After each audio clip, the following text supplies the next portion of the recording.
আসসালামু আলাইকুম ভাই ও বোনেরা, সকলকে স্বাগত আর একটা নতুন ভিডিওতে। 10-15 দিন ধরে ভিডিও বানাই না, একটু ব্যস্ত ছিলাম। তো আবারও একটা টপিক নিয়ে কথা বলতে চলে আসলাম। তো আজকের ওয়েদারটা অনেক ভালো। এখন সেন্ট পিটার্সবার্গে রাত 10টা বাজতেছে। তো রাত 10টায় দেখেন দিনের আলো একদম মানে একদম পরিষ্কার হয়ে আছে আর কি। তো হয়তো আরও 2 ঘন্টা এরকম অবস্থা থাকবে, তারপরে আস্তে আস্তে ধরেন একটু অন্ধকার হবে এবং ঠিক যখন রাত 3টা বাজবে, তখন 3টা বা 3:30 তখন একদম সূর্য উঠে যাবে। এই হচ্ছে অবস্থা।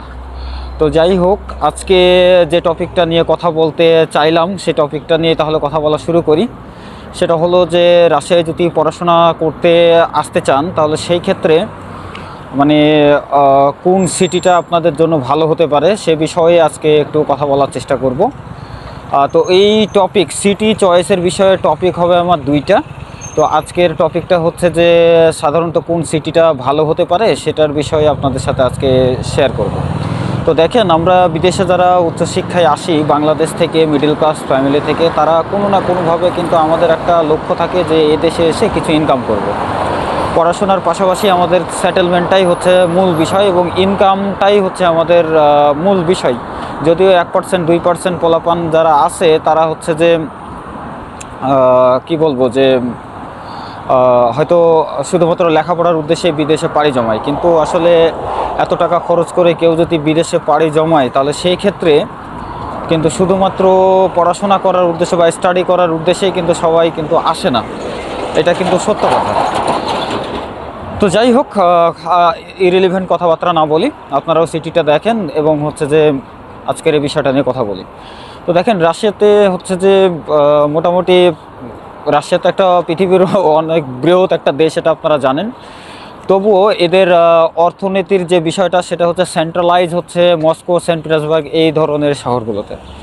তো আপনারা যখন রাশিয়াতে যদি চিন্তাভাবনা করেন যে উচ্চশিক্ষার জন্য আসবো বা এই সিদ্ধান্তটা নিব, তাহলে সেই ক্ষেত্রে হয়তো আপনারা কোনো এজেন্টের কাছে যাবেন বা এজেন্টের মাধ্যম দিয়ে যাবেন। তো তাদের কাছে যদি আপনারা যান তাহলে সেই ক্ষেত্রে আপনাদের হয়তো লক্ষ্য থাকে যে টিউশন ফি ভিসার পরে দেবো, এরকম হয়তো লক্ষ্য থাকে। তো টিউশন ফি ভিসার পরে দিলে আপনার সিটি অটোমেটিক অন্য অন্য শহরে হয়ে যাবে।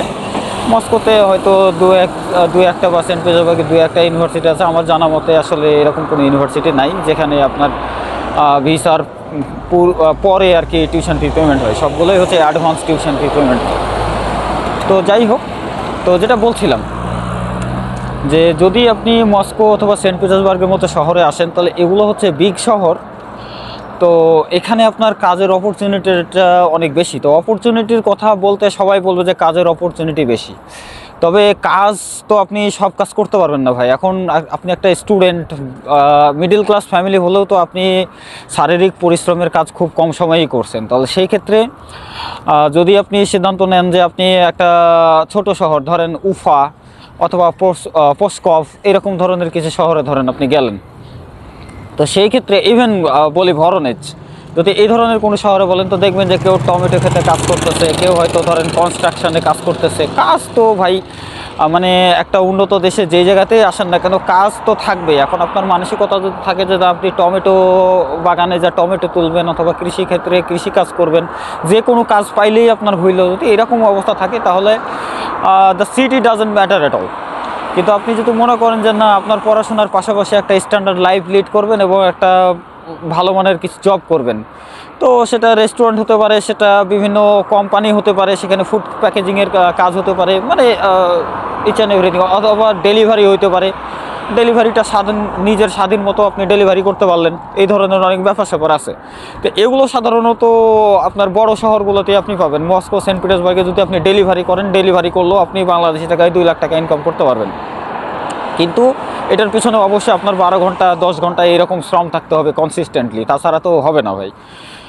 তো মস্কো বা সেন্ট পিটার্সবার্গ এই ধরনের বড় শহরগুলোতে, অর্থাৎ আপনি গুগলে সার্চ করবেন যে রাশিয়ার সবচাইতে বড় মানে শহরগুলো কোনগুলো এবং হচ্ছে যে পপুলেশন কোন শহরে বেশি, তাহলে গুগলেই দেখবেন যে আপনার র্যাঙ্কিং করে দিচ্ছে। তাহলে সেই হিসাবে আপনি ডিসিশনটা নেবেন। কিন্তু অল্প টাকার ফাঁদে পড়ে একদম ধরেন যদি ইভেন আমার সাথে কয়েকজন স্টুডেন্ট আসছিল এবং তারা ধরেন কেউ ভ্লাদিভস্টক গেছে, কেউ ধরেন উফাতে গেছে, কেউ ধরেন এই যে পস্কপে গেছে। তো এই ছেলেগুলোর সাথে যখন আমি কথা বলতে যে ভাই বার্গার কিংয়ে বা রস্টিক এখানকার অনেক বড় একটা ব্র্যান্ড, তো সেই ক্ষেত্রে বলতেছে যে আমি আজকে থেকে প্রায় 5 মাস আগে আমার সিভি দিয়ে আসছি এবং তাদের সাথে যোগাযোগ করে আসছি, তো আমার আগেও 50 জন ওখানে সিভি দিয়ে আসছে। মানে ছোট শহরগুলোতে এই ধরনের প্রবলেমগুলো হয়, কিন্তু আপনি বড় শহরে আপনি ভাই হেঁটে বেড়াইলে, ওই যে বললাম কি যে আপনি ধরেন কোনো কাজ পাচ্ছেন না, জাস্ট একটা ফুড ডেলিভারির অ্যাকাউন্ট করেন, ফুড ডেলিভারির অ্যাকাউন্ট করে ফুড ডেলিভারি করা শুরু করে দেন। এই অপশনটা বা এই অপরচুনিটিটা কিন্তু আপনার আসবেই। তো বড় শহরগুলোতে লাভ হচ্ছে এটা। তো যারা বিদেশে উচ্চশিক্ষার জন্য আসবেন এবং বেসিক্যালি যারা রাশিয়ায় আসবেন, তারা অবশ্যই এই সিদ্ধান্তটা আগে থেকেই নেবেন যে আপনি আসলে কোন শহরে আসতে চাচ্ছেন এবং কোন শহর আপনার জন্য বেটার হবে। হ্যাঁ, তাহলে মনে হয় যে আপনার ফিউচার পদক্ষেপটা আরেকটু মানে ভালোর দিকে যাবে আর কি। তো আজকের ভিডিওতে এই পর্যন্তই বলার ছিল। সবাই ভালো থাকবেন, সুস্থ থাকবেন।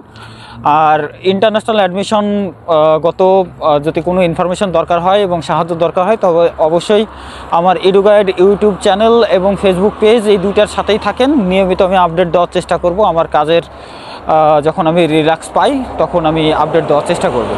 আর ইনশাল্লাহ আপনাদের অ্যাডমিশন প্রসেসে যদি আমি হেল্প করতে পারি, নিজেরও ভালো লাগবে। আপনাদের যদি জীবনে কিছু পরিবর্তন আমার একটু হেল্প যদি কাজে লাগে, সেটাও আমার ভালো কোনো কর্মের সূচনা হবে। ধন্যবাদ সকলকে, ভালো থাকবেন, সুস্থ থাকবেন, আল্লাহ হাফিজ।